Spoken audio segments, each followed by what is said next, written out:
Okay, so Sovereign, we got your Razor replay. We talked about like controlling certain areas of the map that definitely pertain more to a winning game. And you said you had like a bit of a falling behind kind of game. So generally, when you fall behind as offlane, what that means is that you want to itemize to fight as soon as possible, because when you're behind, you're not really controlling areas. So that like first mid-tier item that helps you quote unquote like control areas is often not very impactful and good at doing that. So that's often the result of what happens when you lose your lane, is you immediately itemize for fighting. Generally speaking, hmm.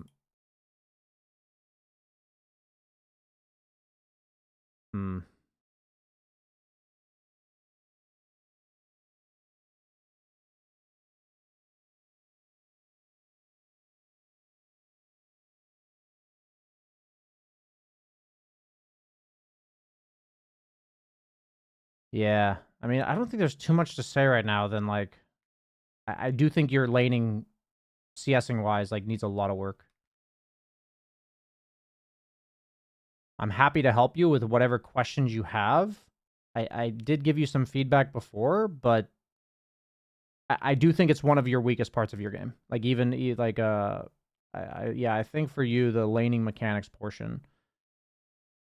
Yeah, I'm not sure. It almost like looks like mechanical, like almost like laziness. Like you're kind of just right clicking the creep.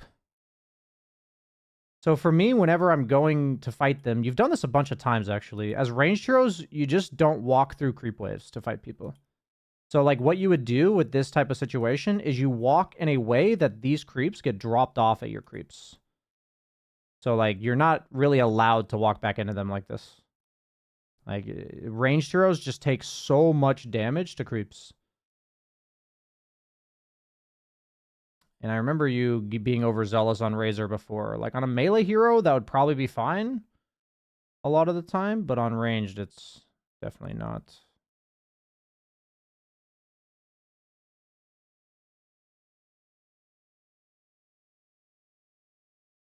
I don't mind that play.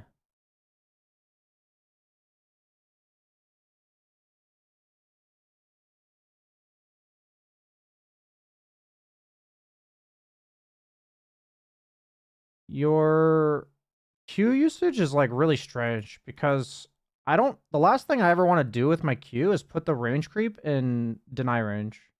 And you've done it like several times here. Like here, like this full HP range creep using your Q, I think that's like the third time you've done this. So the whole idea of creeps is that I treat them as obligations, things that we have to do in lane. They're almost like chores. We have to do them before we can think about interacting with opponents. So the last thing we want to do is give the opponent this knowledge that we have a chore we have to do, and instead of hitting them, I have to hit the creep. And that's what you're effectively doing by nuking these range creeps. And you've done it several times now, so I can see it's like a trend. And we want our nukes to come out when the creeps are low, such that if they contest the creep, they take nuke damage and we get the creep. But now you're like forced to fight them because the creeps, like, so what happens here is when you don't have nukes, you don't want to fight them. Like, that's generally how Dota works. So we want to fight them when we have nukes, and we don't want to fight them when we don't have nukes. So by using your nukes to put the range creeps low, you feel the need, which makes sense, to walk aggressively, to be like, I want these range creeps. I'm going to be aggressive. But then you don't have your nuke. So you're like fighting them without nukes. So yeah, this is like really awkward. I think if you had like one takeaway is that your nukes get creeps and they don't lower the creeps to like low HP. If that was like one major takeaway for your laning phase, is your nuke usage, I think could quite easily be fixed. I'm not sure, like, because you did this last time too, and I don't want to tell people like just don't be aggressive, but you have this like really weird habit as Razor to like walk into creep waves. Like right here, you just walk into creep waves. Like you end up getting hit by creeps so often. Like for me, if I'm a ranged hero, like your score in the lane, like meaning like how well you played the lane, I think for you specifically, is how often are you getting hit by creeps? It's like, think about the lower the score, the better. And if you're getting hit by enemy creeps while you're fighting enemy heroes, each creep hit counts as like 5. Like, it's absolutely massively detrimental to be in the middle of a creep wave fighting them as a ranged hero. So it's bad enough if we're tanking creeps because we like pull aggro and stuff. That's like one thing. Each of those creeps counts as 1 hit. But every time you're getting hit by a creep in the middle of an engagement, that's 5 hits. And you can just kind of keep score. Your goal is to just not get hit by creeps. Maybe you're thinking your passive is like good for this, but that's it's just not how it works. It's just not how it works. And the fact that I've seen you do it like 4 or 5 times where like at the very, like in the middle of a creep wave or like at the very end of a creep wave where the next one's coming, you're like walking at the Spectre incredibly aggressively. So for me, I'm saying this because I'm saying this in the nicest way. I've never seen this before. So I actually have no idea why you're doing it. It's a very interesting problem. You know, I think in these type of instances, I need to understand why you're doing it. Because I've coached a lot of people, obviously, and I've never seen this specific tendency before, but I remember you doing it in the other game as well. And I remember thinking in the other game, like the one you were playing against Jug, that you could have won your lane harder than you did, but it was because that you walked into creeps that you died of once or twice. And so even in your winning lanes, it's like a huge problem.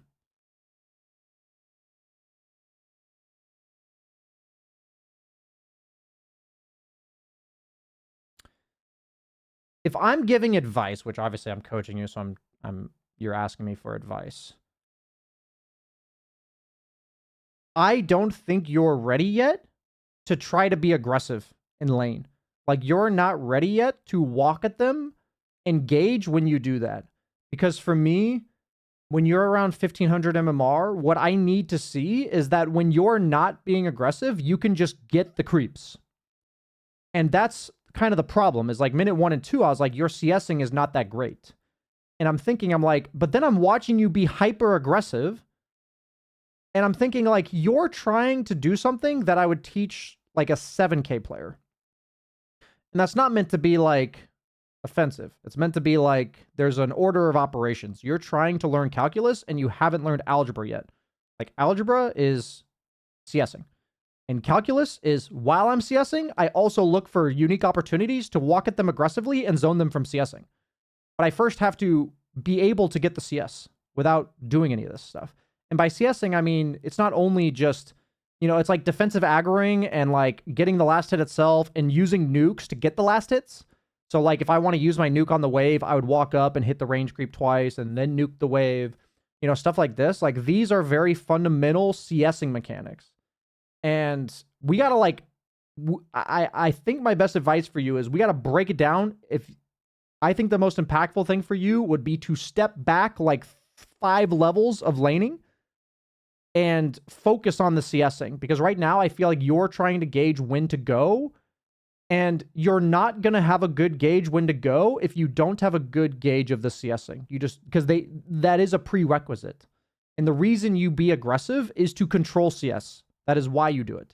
So if you're not CSing, then the whole thing is pointless anyway. So yeah. That's my advice. Not sure how helpful it is.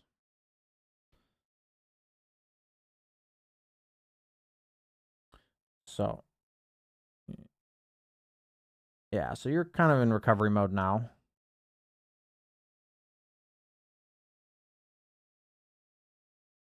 So just so if you want like another example of what I told somebody, I can actually link it. Let me pull it up. I had a coaching session with Capybara. I think you and him are on the exact same trajectory, but it was you're an offlaner and he's a mid laner. Let me pull it up. You're almost at the exact same MMR though. Yeah. I'm going to show you the video. I'm going to link it here. I'm just going to open it. I think that's the best way for you to see it here. Actually, I'll link it in your notes. That's what I'm going to do. I'm going to link it in your notes. Check out this replay for similar tips. Or this coaching.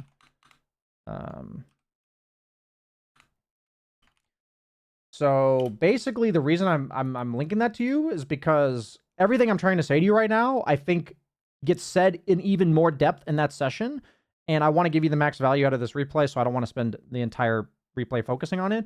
But basically what I told him is, I need you to get the CS and nuke them and do these fundamental things that get you the CS and come up with plans to get the CS. And then he ended up gaining about 500 MMR, which was fantastic. And then the next step, which was in his next coaching session, was, okay, you're just mindlessly walking up to the wave to CS it. Now I need you to think, what happens to me from the opponents when I do this? Like, because you can't just walk up and hit it without thinking about the opponent heroes. But you're at the stage where I don't even want you really thinking about the opponent heroes. I just want you to play for CS. And if you're skipping this portion, then when you try to interact with enemy heroes, it's just going to bite you in the butt. Yeah, I think we just need to order this, like reorder this operation here. And it's a big problem, I think. Like, I think it's a huge unlock for your MMR to do this.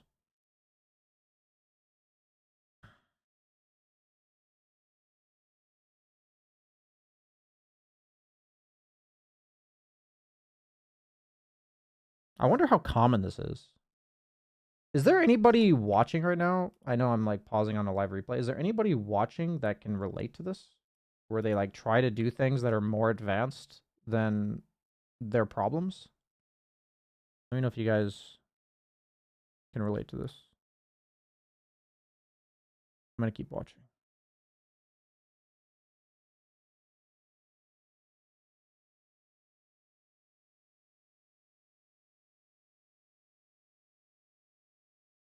Yeah, I like this rotation overall. I like that you're getting involved in the game. The way you're getting involved, I actually don't mind that you win consecrated wraps. I think the Mage Slayer is probably a bit much. It's hard to say, actually. I like the idea that you're trying to walk in and fight, and I don't think you'd be able to farm a BKB. So I think with how bad your lane went, going for small items is probably worth it. You're going to go through the gate. And you're walking at people. I like this. I like that you're being... I like your map movements. You're like... Your feel for the map is like infinitely better than your laning. Obviously, it doesn't end up working, but I like that play. So what I would really want you to do here would be to... Okay, you finished your item, actually. Never mind. Okay. Yeah, you're hanging out with your team. That's good.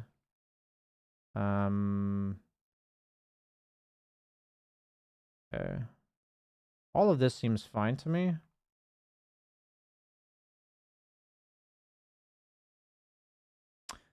Yeah, I think the shard is like way too much of a luxury purchase. I may be wrong though, but shard, like it's 1400 HP. That doesn't make you any more survivable, and you're just kind of dying. I don't think you can afford this. If they had like a PL, I think it's fine because it literally makes you more survivable to have it. But they don't have a hero that the shard makes you more survivable against, so I would not go it.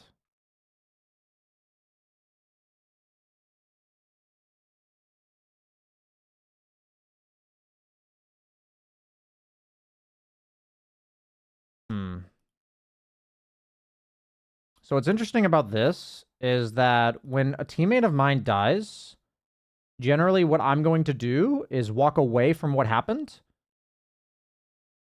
to clear a creep wave. Like, if I see this, I would want you to tell me why you think you're now supposed to fight them, right? And you may think I'm just trying to clear a wave or whatever, but if you see a fight happen and then you walk in that direction, you're telling me you want to fight them. So for me, I'm like, I look at your mana and health. I look at the fact that your Pudge is dead. I look that there's a golem deployed on the ground. And I look at SF having no ulti. And I'm like, why do we want to fight? And so what I would do right here is walk towards bottom. and clear this wave.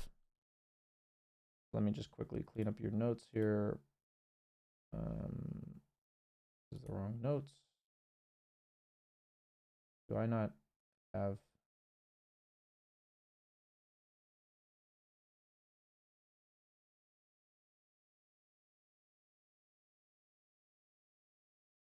Did I post those in the wrong notes? No, I did. I posted the right notes. I must have just closed it. Okay, so simplify laning phase and aim for CSing and nuking for CSing rather than being aggressive. And then in the mid game, I mean, when teammates die, look to clear waves away from what happened rather than running towards what happened. So in this case, you ran towards it. I think that is like a simpler but more accurate way to talk about this scenario. Like, I think this chain feed was just unnecessary. We could have just pushed bottom. You know, I think people often have a tendency to try to make up for their teammates dying. And I think this a lot. I'm not exactly sure why you ran there. Maybe you thought they used Warlock Golem and they used Spectre Han. Maybe we should fight them now, but you know, I think if you were to see something bad happen, like your teammate dying, and you were to walk to a creep wave away from what happened, and you were to just do that 100% of the time for now, that would yield better results for you. Because I want you to think that the majority of the time when one of your teammates is dead, you're not supposed to fight the opponent. That's the majority of the time. So if you were to start walking to a wave to clear it right after that happens, and you did that 100% of the time, then what you'll start doing is recognizing exceptions. But right now, what I'm saying is that it seems like your default is to run towards the fights. Which is, we want to change that. We want to change that. When somebody dies, I mean.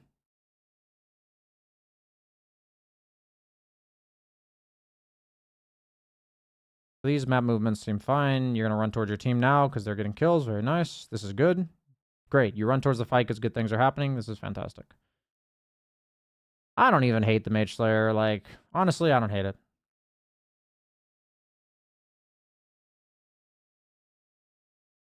I think going into a tower, I hate, but Mage Slayer, I don't hate. Like, this is an example where you guys win a big fight. I literally just got done in another replay with something similar. We win a big fight. Sven used God Strength. He used BKB. SF used Requiem. So 3 are dead. Let's just go clear some creeps. So, like, you would do that. You clear these. You clear the creeps. And then if I'm you, I probably walk through the portal and clear this top. There's often this bait that people think we want to fight. Let's take an objective. And this happens, like, way too often. I've tried to tell people just don't do that. Just hit creeps. You win fights, go hit creeps. Unless you think you're winning now, or you're like, we have all of our spells and all of our items, let's fuck them up. So after you win a fight, let's just do this. After you win a fight, ask the question, do you still have spells and item cooldowns to fight again? If so, look to take an objective. If not, go farm. It's not that simple, but that covers, once again, majority of situations. And we want to start with the default for you guys. Like, we want to start with the status quo being, like, correct. Dial to be calibrated so that then we recognize exceptions. And as you gain really high MMR, you can start playing for exceptions. But right now, we're teaching the fundamentals of the rules. I would have loved for that creep wave top 3 cleared. I think that's a big deal. Like right here, when you win this, when you kill these guys, I really need you to grab this creep wave and pull it into these waves. Pull it into these creeps. It's so important. It's so important that you miss that creep wave. It's so important that this is just sitting here. I can't emphasize enough, like, how much this adds up. We need sense of urgency. We'd clear this wave as well. So your rotation would have been like, grab this wave at 33:48, you would have cleared these camps, and then you would have grabbed this wave at 33:18 or whatever, or like 12. You would have cleared this, and then you'd be walking over here at 33:25, so you're 5 seconds faster, and this creep wave's dead. And this type of stuff just adds up a lot.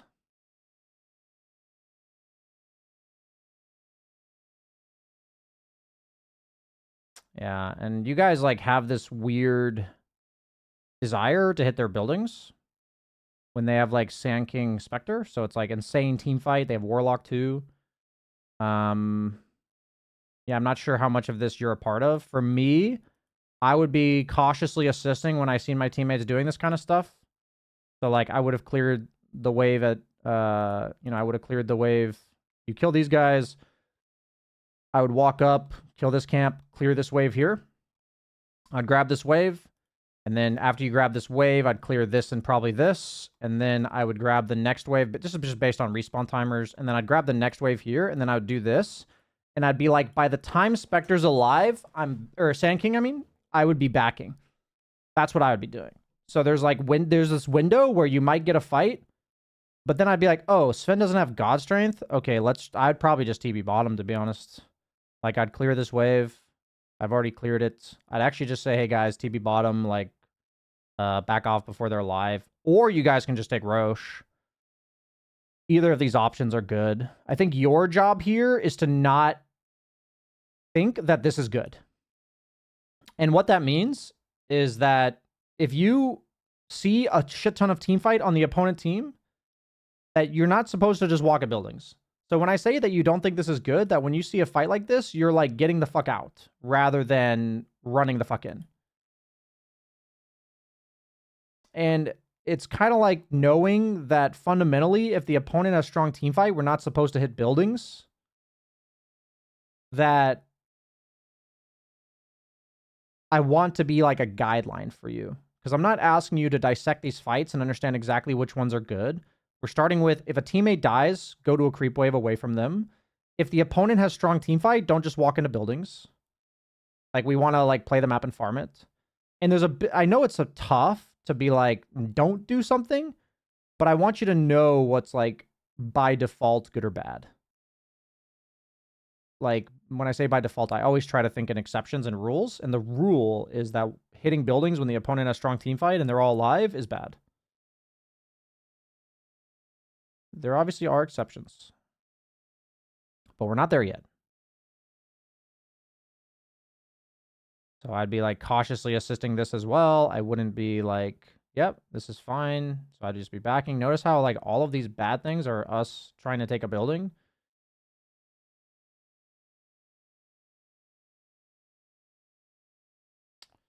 Literally every bad fight has just been us trying to take a building.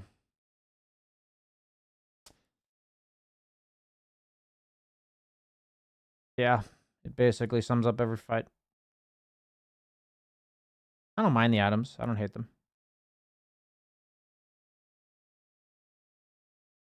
And I understand the fear that like teammates will report you and stuff, but the first step we got to get to is not joining this stuff. Not being a part of it. And understanding, like, seeing the trend that, like, literally every bad fight you guys have had is either walking at the opponent when they've already killed one of your teammates or walking at a building. That's, I believe, counts for every bad fight that's happened this game.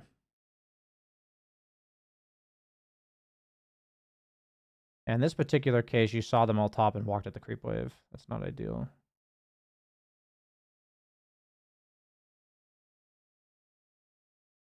I think that's like more of a limit thing, though. That's like hard to say.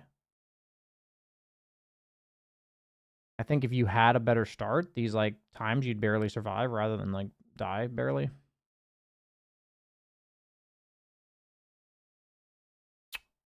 The late game pipe is interesting.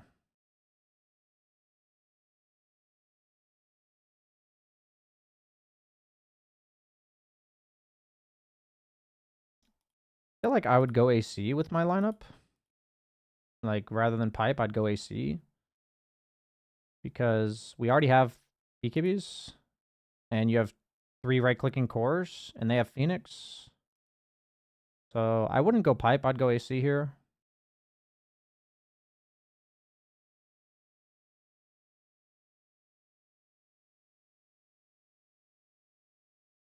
Yeah, you have this habit of showing on waves. I guess it works out there.